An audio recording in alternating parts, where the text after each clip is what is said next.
Okay, in this video I'm going to show you how to download things.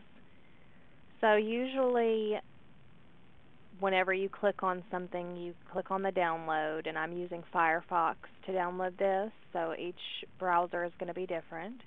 And usually a box like this would pop up and you would just hit Save File.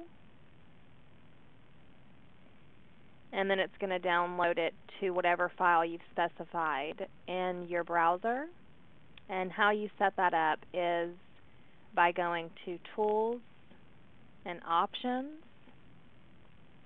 And then in this part, which is under the General tab, you can click to show the downloads window when it's downloading a file. You can close that box whenever the downloads are finished, or you can just let it be open. And you can also choose where you want to save your downloads to. Or you can choose just to always ask you first where you want it to save. And with the one that I had it unchecked, so whenever I downloaded it, a little box popped up down here in the right-hand corner of my screen, and it let me know that the download was finished. But if I had this option checked, I'll show you what's going to happen.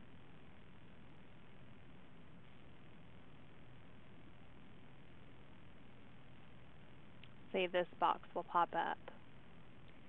And then whenever it's done, you could just double click on it and it would start it.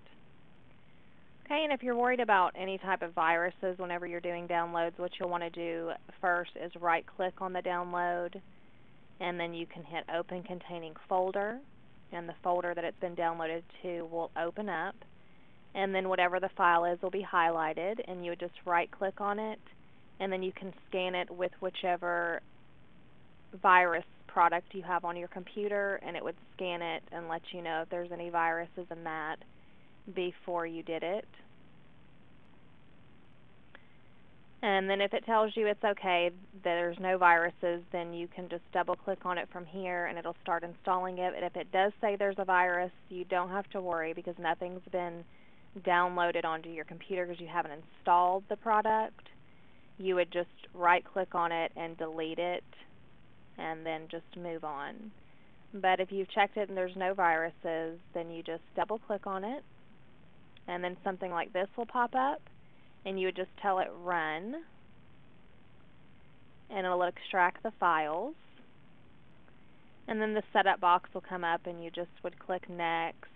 Usually all of them are like this, and you would just click I accept, next.